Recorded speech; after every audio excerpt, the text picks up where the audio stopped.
তো মক্কায় সবচেয়ে বড় কুস্তিগিরের নাম ছিল রুকানা। কি নাম? সাহাবারা বিশ্বনবীকে কখনো রুকানার কাছে যেতে দিত না। সাহাবারা ভাবতো বিশ্বনবী যদি রুকানার দরবারে যায় আর রুকানা যদি বক্সিং মেরে বসে তাহলে বিশ্বনবীর মানিজ্যত নিয়ে টানাটানি। কিন্তু বিশ্বনবী তো শুধু সিলেক্টেড কিছু পার্সোনালিটিদের জন্য নবী হয়ে আসেননি। ওমা আরসালনাকা ইল্লা রাহমাতাল লিল আলামিন, I have sent you as a mercy for the whole world, for the entire universe. ও নবী, আমি আপনাকে গোটা বিশ্বের জন্য রহমত আর বরকত করে পাঠিয়েছি। তো বিশ্বনবী একদিন ফজরের সালাত শেষে লুকিয়ে লুকিয়ে মক্কার সবচেয়ে বড় বক্সার চিনেন তো? তো বিশ্বনবী তো as a mercy for the entire universe, গোটা বিশ্বের জন্য রহমত, তিনি মক্কার সবচেয়ে বড় বক্সার রুকানার কাছে চলে গেল। যে বলল, রুকানা আসলিম তাসলাম, ইসলাম মানো শান্তিতে থাকবা, দুনিয়ায়ও থাকবা আখিরাতেও থাকবা। সুবহানাল্লাহ পড়েন। রুকানা বলে, না আব্দুল্লাহর বেটা মোহাম্মদ, আমি তো কালিমা পড়বো না, যদি বক্সিং খেলে আমারে হারায় দিতে পারো তাইলে কালিমা পড়ু। বিশ্বনবী বললেন, আমি তো বক্সিং খেলি না রে বাপ। রুকানা বলল, তাহলে আমিও কালিমা পড়ি না। বিশ্বনবী রাজি হলেন অবশেষে। ভাবলেন, আমি বক্সিং খেললে একজন যদি জাহান্নাম থেকে জান্নাতি হয়, বক্সিং খেললে সমস্যা কই? কি রহমতের নবী, কি অ্যাটিটিউড, কি পজিটিভনেস, কি প্রোঅ্যাক্টিভনেস, অলওয়েজ প্রোঅ্যাক্টিভ। সব সময় ইতিবাচক চিন্তা করতেন। নেতিবাচক চিন্তা কারে বলে বিশ্বনবী জানতই না। সুবহানাল্লাহ পড়েন। বিশ্বনবী রাজি হলেন। এবার বক্সিং খেলার পালা। রুকানা হাফ প্যান্ট পরে গায়ের মধ্যে জাইতুনের তেল মেখে এভাবে লাফাচ্ছে। আপনারা রেসলিং খেলা দেখছেন? তেল মেখে পজিশন নেয় মারার জন্য প্রতিপক্ষকে। তো বিশ্বনবী তার পজিশন নেয় না, বিশ্বনবী দাঁড়িয়ে আছে। রুকানা বলল, মোহাম্মদ, আমি লাফাচ্ছি, তুমি লাফাও না কেন? তুমিও লাফাও। বিশ্বনবী বললেন, না আমি লাফাই না, কারণ আমি সেলাইবিহীন লুঙ্গি পরি। সেলাই ছাড়া লুঙ্গি পরে যদি কেউ লাফায়, বাতাসে সতর খুলে যাওয়ার সম্ভাবনা আছে না নাই? কি লাজুক নবী ছিলেন, কেউ বিশ্বনবীর লজ্জাস্থান জীবনেও দেখে নাই। হালিমাতুস সাদিয়ার বাড়িতে যখন বিশ্বনবী থাকতেন, হালিমাতুস সাদিয়া 5 বছর এই কুরাইশি মুহাম্মদ ছেলেটাকে লালন পালন করেছে। হালিমাতুস সাদিয়া বলল, এই 5 বছরের ব্যবধানে কোনোদিন কুরাইশি মুহাম্মদরে কাঁদতে দেখি নাই। ক্ষুধা পেলেও ছেলেটা কাঁদতো না, ব্যথা পেলেও কাঁদতো না, শুধু লজ্জাস্থানের জায়গা থেকে কাপড়টা সরে গেলে শিশু মুহাম্মদ চিৎকার দিয়ে উঠত। এবার মারামারির পালা। রুকানা বলে, মুহাম্মদ তুমি মারো। বিশ্বনবী বললেন, তুই মার, কারণ আমি মারলে ওই মায়ের হজম করার ক্ষমতা তোর নাই।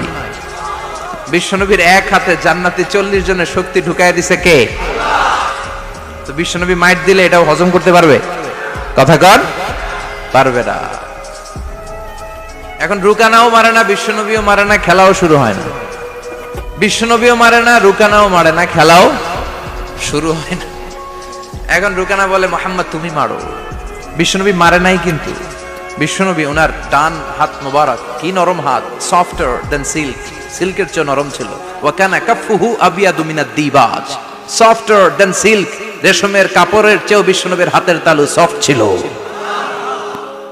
এই হাতটা দিয়ে বিশ্বনবী রুকানার ডান কাঁধে এভাবে টাচ করলেন। মারে নাই, খালি বলছে, রুকানা এত লাফাস কেন? টাচ করার সাথে সাথে রুকানা বেহুশ হয়ে জমিনে পড়ে যায়। সবাই তো অবাক, ঘটনা কি? ঘটনা কি? কি মিরাকেল, কি অলৌকিকত্ব! পানি ঢেলে রুকানারে হুঁশ ফিরানো হয়েছে। সবাই বলে, রুকানা তুই তো অনেক বড় পালোয়ান, আব্দুল্লাহর বেটা মোহাম্মদ ঘুষিও দিল না, লাথিও মারলো না, বেহুশ হইলি কেন?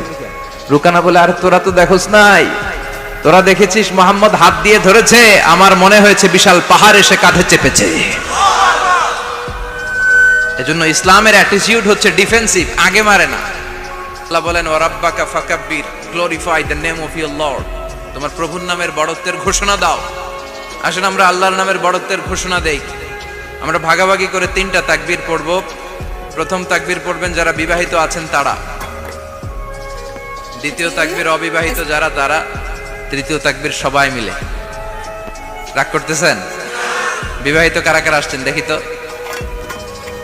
মাশাআল্লাহ, আমিও আছি আপনাদের দলে। মশির ভাইও আছে ইনশাআল্লাহ, হাত নামান। অবিবাহিত কারা কারা আসছে দেখি? এই এক হাত করে তোল। সংখ্যা বাড়ানোর জন্য 2 হাত তুলতেছে। মাশাআল্লাহ, এরাও কম না, এরাও কম না, স্টেজেও আছে 2-1 জন। আল্লাহ এদেরকে তাড়াতাড়ি ডবল বানায় দাও। চিন্তা নাই, দেশে আমাদের বোনদের নারীদের সংখ্যা যেভাবে বাড়তেছে কপালে 2-3টা করে জড়তে পারে। যদিও এদেশে প্র্যাকটিসটা ওইভাবে হয় নাই, কিন্তু এটা কিন্তু সুন্নাহ। এটা কি সুন্নাহ? তো আমরা প্রথমে তাকবীর পড়ব যারা বিবাহিত আসছি তারা, এরপরে তাকবীর পড়ব যারা অবিবাহিত আসছি তারা, এরপরে সবাই মিলে। তো আমি লিল্লাহি তাকবীর বললে আপনারা শুরুতে যারা বিবাহিত ভাইয়েরা আছেন তারা তাকবীর পড়বেন। এটার উদ্দেশ্য হচ্ছে আপনাদেরকে একটু প্রাণবন্ত করে তোলা, আপনাদের ঝিমুনি আসলে, জড়তা আসলে, কাপুরুষতা এগুলো ঝেড়ে ফেলে দিয়ে যাতে কোরআন শোনার জন্য আমরা রেডি হয়ে যাই। শুরুতে বিবাহিত ভাইরা রেডি তো? কাদের পারফরমেন্স কেমন হয় আজকে দেখব। শুরুতে বিবাহিতদের পারফরমেন্স, আমি লিল্লাহি তাকবীর বললে আল্লাহু আকবার বলা যাবে? শুরুতে আমার বিবাহিত ভাইরা পড়েন লিল্লাহি তাকবীর। মাশাআল্লাহ মাশাআল্লাহ তাবারাকাল্লাহ। এবার অবিবাহিতদের পালা। সিঙ্গেল যারা তোমরা রেডি? ওরা কাশি দিয়ে গলা ঠিক করে নিতেছে। অবিবাহিতরা রেডি তো? বিবাহিতদের হারায় দেওয়া যাবে? এবার তোমরা তাকবীর দাও, লিল্লাহি তাকবীর।